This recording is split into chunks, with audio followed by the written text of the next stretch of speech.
Assalamualaikum warahmatullahi wabarakatuh.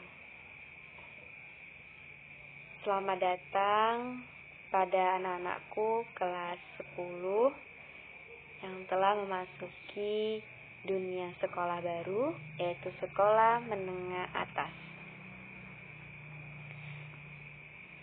Kesempatan kali ini Ibu ingin menyampaikan materi tentang biografi.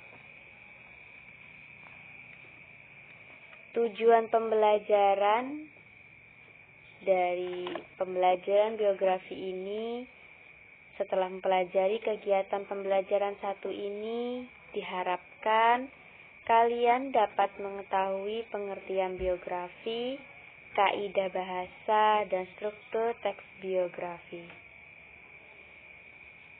Tujuannya, kalian bisa menjelaskan kembali atau mengaplikasikan atau mempraktekkan kaidah bahasa, teks biografi, dan struktur teks biografi pada tugas yang nanti akan Ibu berikan.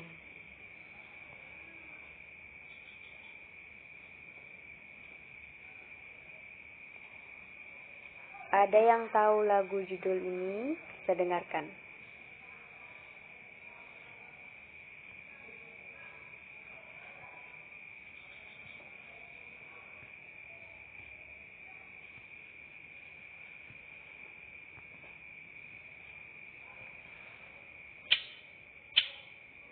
Aku di sini di atas awan.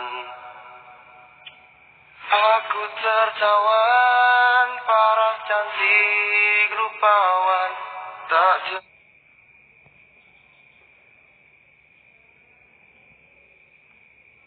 Ada yang tahu siapa namanya? Iya benar, Al-Ghazali. Berapa umurnya? Ya, umurnya 23 tahun. Apa karirnya? Karirnya seorang musisi. Pengertian biografi. Biografi ditulis secara naratif. Artinya, ide pokok paragraf dalam teks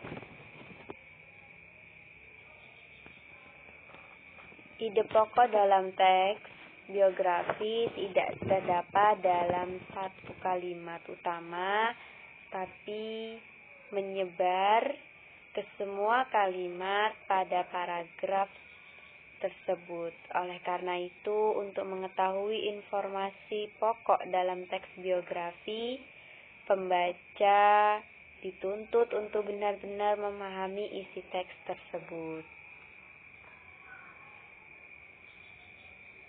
Teks biografi merupakan salah satu bentuk teks cerita ulang.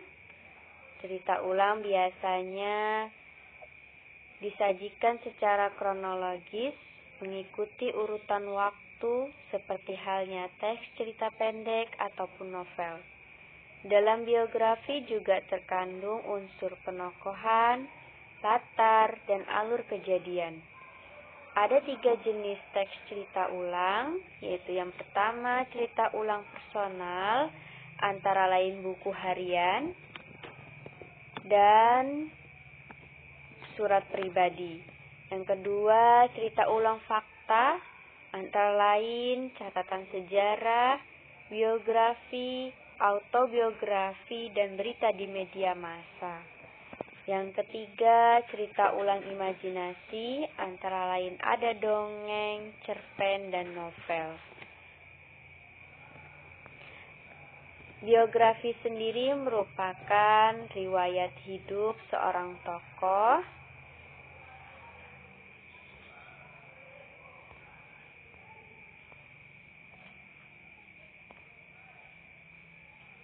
yang mana tokoh tersebut diteladani, ditiru cara suksesnya untuk mengetahui perjalanan hidup. Teks biografi bisa menceritakan bagaimana perjalanan seorang tokoh meraih kesuksesannya. Jenis biografi berdasarkan sisi penulis, ada autobiografi, yaitu riwayat hidup yang ditulis sendiri oleh tokohnya. Ini biasa disebut dengan autobiografi. Yang kedua ada biografi, riwayat hidup yang ditulis oleh orang lain. Jenis biografi berdasarkan isinya, ada perjalanan hidup, isinya berupa perjalanan hidup lengkap atau sebagian kisah yang paling berkesan. Yang kedua, perjalanan karir. Perjalanan karir dari awal karir hingga karir terbaru atau sebagian perjalanan karir dalam mencapai sukses tertentu. Lalu bagaimana kaidah bahasa pada teks biografi? Kaidah bahasa pada teks biografi ada beberapa yang digunakan. Yang pertama, kaidah bahasa menggunakan beberapa kaidah kebahasaan. Yang pertama ada menggunakan kata ganti orang ketiga tunggal,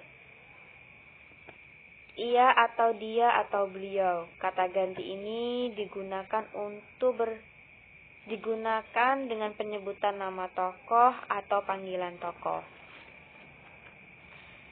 Selanjutnya ada kata kerja tindakan untuk menjelaskan peristiwa-peristiwa atau perbuatan fisik yang dilakukan tokoh.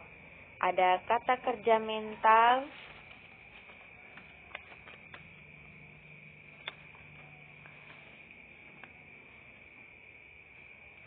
kata kerja mental dalam penggambaran peran tokoh menggunakan perasaan.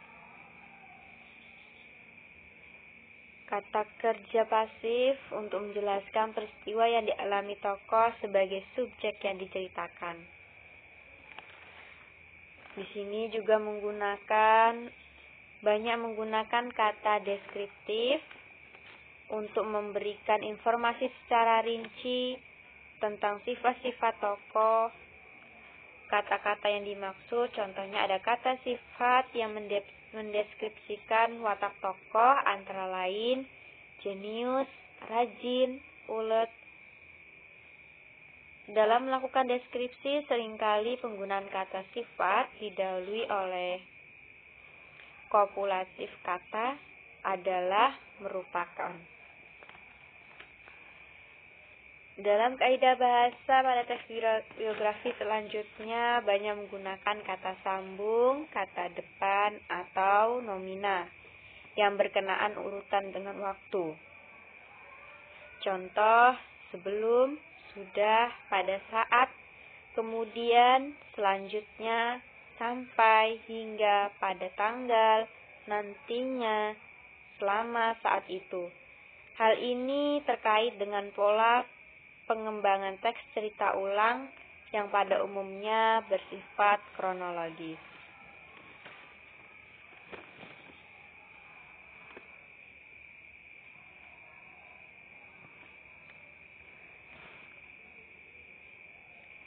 Struktur teks biografi ada 3 bagian. Yang pertama ada orientasi yang berisi informasi mengenai latar belakang kisah atau peristiwa yang akan diceritakan selanjutnya. Untuk membantu pembaca, informasi yang didapat berkenaan tentang siapa, kapan, di mana, dan mengapa. Yang kedua ada kejadian penting. Kejadian penting ini merangkaikan peristiwa yang disusun secara kronologis menurut urutan waktu yang meliputi kejadian-kejadian utama yang dialami tokoh. Yang ketiga ada reorientasi, berisi pernyataan simpulan mengenai rangkaian peristiwa yang telah diceritakan sebelumnya. Bagian ini sifatnya opsional yang mungkin ada atau tidak ada di dalam suatu cerita ulang.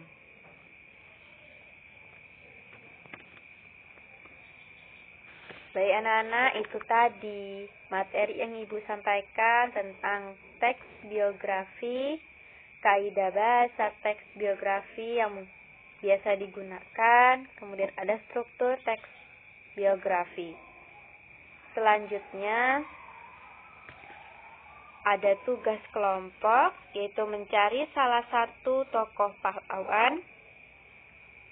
Datalah pokok-pokok informasi dari tokoh biografi tersebut. Kumpulkan minggu depan. Sistematikanya, yang pertama, berfotolah dengan anggota kelompok kalian. Tunjukkan juga hasil biografi kalian.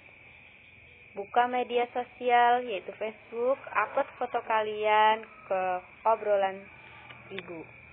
Formatnya, nama kelompok, judul biografi, dan foto kalian. Dalam penilaian kategori penilaian ada 2 yang akan Ibu gunakan. Yang pertama, pastinya kelompok tercepat akan mendapatkan nilai terbaik. Kemudian ada juga kelompok biografi terlengkap akan mendapatkan nilai yang terbaik. Cukup sekian penjelasan dari Ibu. Jika ada yang ingin ditanyakan, silakan melalui WhatsApp.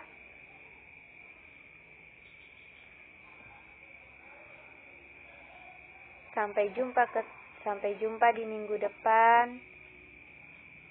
Kerjakan tugasnya dengan sebaik mungkin. Assalamualaikum warahmatullahi wabarakatuh.